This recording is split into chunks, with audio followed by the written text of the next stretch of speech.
Hello and welcome to our channel. My name's Jade. I'm Matthew. And this is Keeping Up with the Kennys. Today we are going to talk about the top sinking funds that you should be starting for this year. So we obviously, if you don't know this by now, we are debt free, and now that we are debt free, we put our extra money into our down payment fund as well as other sinking funds. So in this video, we're going to talk about our top funds that we fund no matter what, as well as our additional funds that we've added in because as we paid off stuff, we've had more income and we're able to save for more things. Yep. So without further ado, let's get into this video.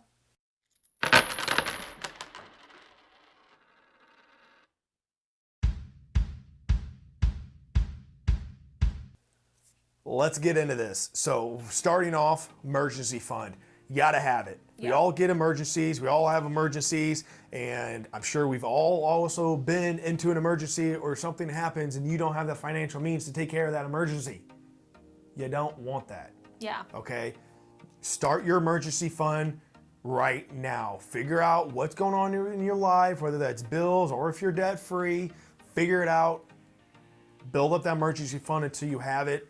And get that peace of mind. You got it. It has to be the first one that you save for, because if you don't do this, then little things are going to come up that destroy your path of saving money. Yeah. So, don't prioritize something else and then Yeah. oh well, I'm going to wait. Well, you don't know when an emergency happens. That's what classifies it as an emergency. So if you know when it's happened, it shouldn't be an emergency.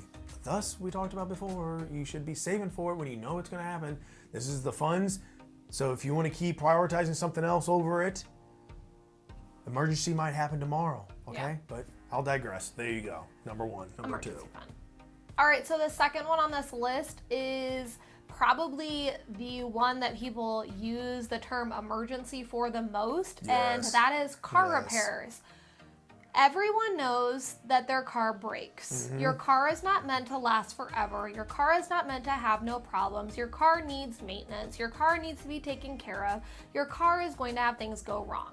So therefore, you need a car repair fund. Cars they have problems. They just do. Like they have wear and tear that happens to them and they need parts replaced. So just know that this is the one thing that as I've grown in my financial journey, this has been the biggest stress relief to me, because I remember my very first car and working my, couple hours a week when I was a full-time college student and having no money and like a $250 car repair. I'm so glad that I didn't have a credit card at the time, because it would have been so easy to be like, I don't have any money. Throw it on a credit card, pay it later. Or you have money and you don't want to pull out your bank account. And that was me. I had, exactly enough or a little bit more than the car repair was going to be. And it drained my entire bank account every single time that something happened to my car. And there was no emergency fund and a car repair fund. It was just like, it would drain my entire bank account. And this fund, like Matt, just had an $1,100 car repair to his car, and it was just inconvenient because we have the money. We had it in there. We had it in there. No problem. So we just swiped the debit card. So, which wasn't a problem. Yeah, does it suck? Yeah, it's inconvenient. No one wants to spend that, but it's so much better to be an inconvenience than to be something that is detrimental. Yeah, so your anxiety, I would be anxiety ridden, and I was for the longest time without having funds and money, and until we became debt free. So now I don't struggle about finances. All right, so another sinking fund is for a new used vehicle. New to you. New to you. Don't ever buy brand new. Yeah. Okay, depreciates way too much. So have a sinking fund to save up money to get yourself a new to you used vehicle, because sometimes your car repairs, even if you have the funds and emergency fund to cover it, or your car repair fund to fund it, sometimes it's just not worth it. You don't want to be upside down on a car. You don't want to spend $8,000 on a car that's worth $5,000. Yeah. So it might be best at that time to go ahead and go get a used car. But it's not the time at the moment when you need that used car, new to you used car, to go buy one. Have a sinking fund, save up the money. You should start saving for your new used car when you purchase the car that you have. Yeah, immediately. Start saving it. We just purchased my car recently, and we immediately started a fund for Matt's next car. Yeah, because most likely mine will be just how it goes, barring any and we craziness. have a nice timeline now that like it will be a couple of years in between each of us needing a car, so that Matt will get probably 3-4 more years out of his car, and then I think more. After that, I'll have 3-4 years minimum left in my car. So like every 4 years or so, we'll be buying a new car for one of us, but like our car is gonna last 8 years or so. So we are not. Car payments, man. Yeah, we are not about buying new cars. I know some people have 3-4 car payment. Oh my goodness. Well, not only that, but like. You shouldn't put yourself in a situation where buying a car becomes an emergency because you didn't plan for it. This is just meant to be able to give you peace of mind in the fact that this is a really big purchase and it's not to be made on a whim. It needs to be planned for years and years and years. It's kind of like if you plan what you're going to eat before you go to the store instead of going to the store when you're hungry, right? We all know what happens then. If you needed a car right this moment, you're forced to get what's there. Yeah. Okay, so you can't shop around for the best deal, and a lot of times you're gonna justify it to yourself on, well, I want this car. Okay, well, but this is what I really want, but it's also 10 grand more. Well, it's only $10,000 more. Ugh, don't get into that. And paying with cash actually limits that a lot because you have what you have, and that's what you have to spend, and you don't have any more. So the next one on this list is, if you are not a homeowner, this applies to you, is to create a down payment fund. So it is best, if you are not a first-time home buyer, to have at least 20% down. However, it's really best for anyone to have 20% down. If you don't have that, you are not in the financial place to purchase a home. And that's okay. It's okay to take a minute and take a break and realize that Jade, you gotta get a house right now. Yeah, life isn't a race. Then go rent. Life isn't a race, and it's okay that you see all your friends purchasing homes that probably they purchased with a 0% down option because they had no money. Yeah. And they're going to struggle for years and years and years. Not saying that's everybody, but we know a few people that. Yes, and it's just to us, they did. It's a better, and we were those people. We talked about it in like 2 videos ago.